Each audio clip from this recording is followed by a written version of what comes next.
Hey guys, what's up and welcome back to another video on the SHAREfactory channel. And in today's video I am going to be providing a little city update for you guys. So since the last video, which was just me showing you how to build a road, which I got rid of it because we don't need it where it was. We've already got the big dual carriageway going from one end of the world to the other. Spoilers. One glitch on, well, not a glitch, but one thing on the map that they did wrong, it actually makes it look better, is the fact that stone slabs appear purple.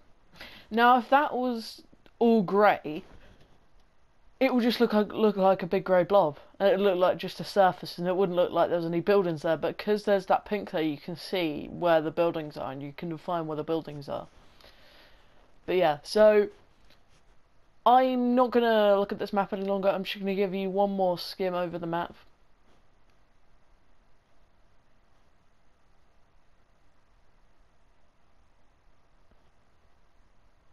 Okay, there we go. And now what we are going to do is actually tour the stuff that we have built. Okay, so what shall we show first? Okay, so first we're doing sort of the American grid system. So we've got these intersections here. It's going to be another entrance into the residential area, which this is all residential, as you can probably tell. And this is going to be a massive, like, housing estate, but of all different types of houses. Mainly this design, though, but there is going to be different ones as well. This is the first house I built in there, because I was feeling ambitious, and I wanted a big house for myself.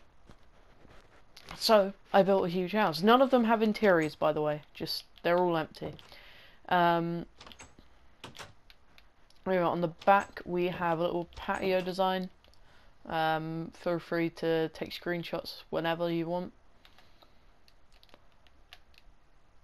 And then we obviously have the garage here, which I really do like the new pillar quartz. It does look like corrugated iron, so it looks like a proper like garage. And I used the new technique with the campfires that have been put out as logs on the ceiling, as like sort of like ceiling beams, and then Corralis's design with the coal in the floor looking like little bits of oil, and obviously two little lights there.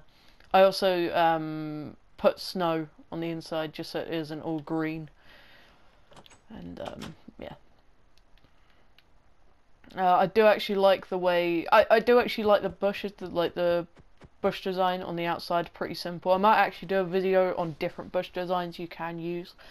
And the pathways are quite nice. Now, you may not have noticed, but you can see that there is andesite that's been built into these, just to give it that little bit more detail. Obviously there's the path around the garage, but whereas the like walkway doesn't have that. That's only there because obviously the car's been driving over it.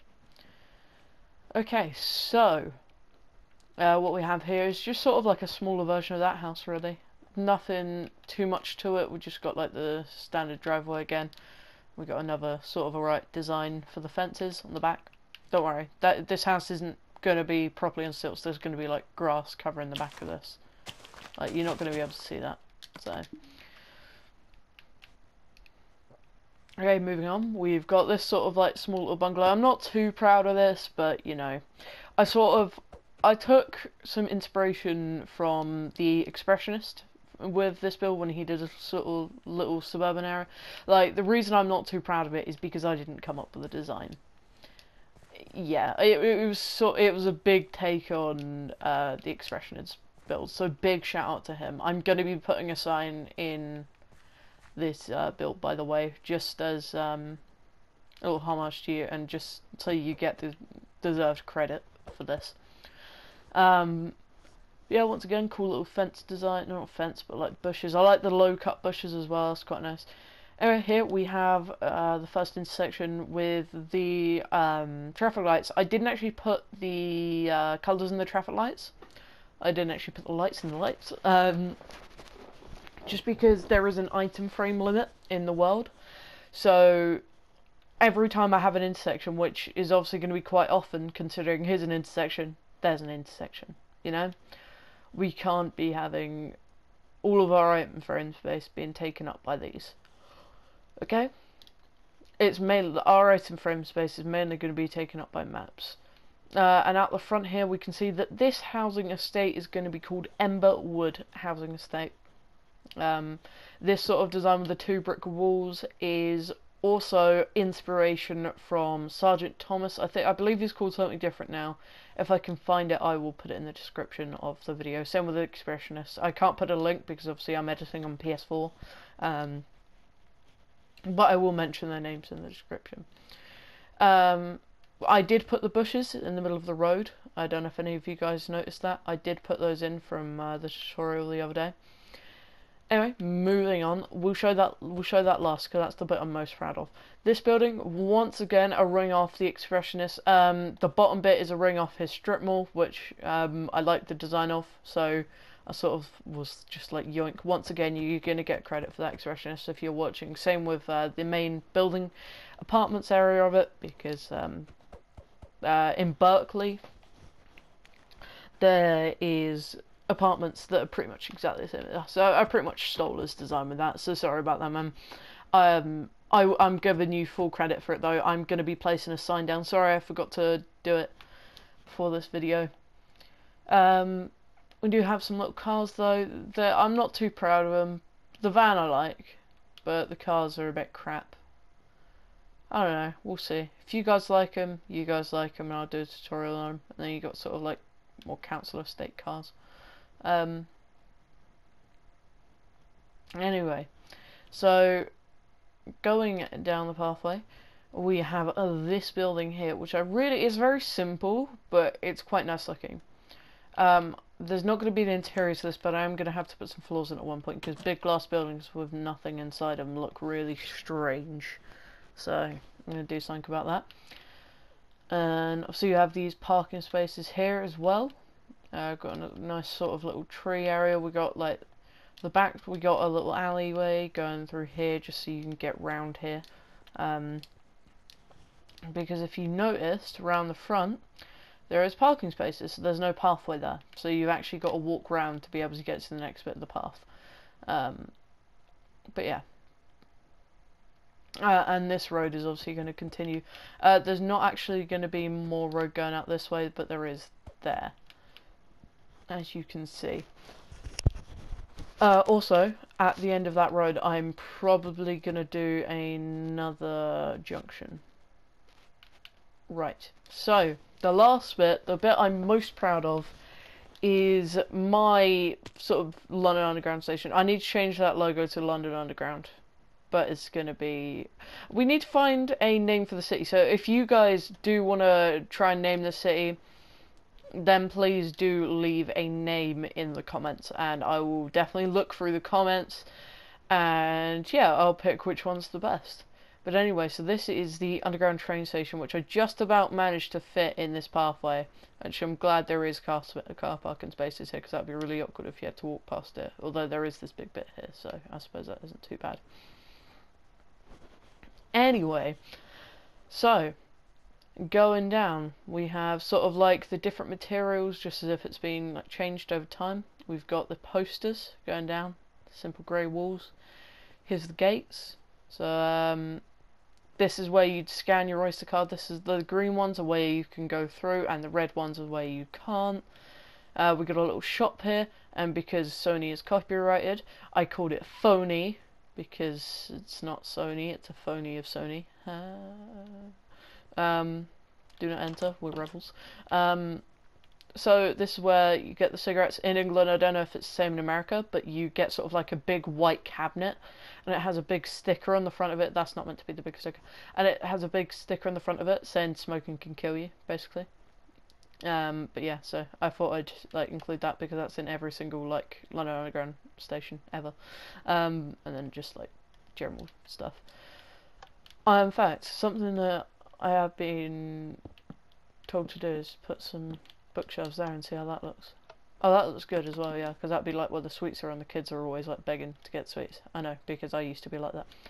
Anyway, so we got this bit here, sort of like a grid, not like a grid, but like little vents underneath, and then the yellow either side. More posters.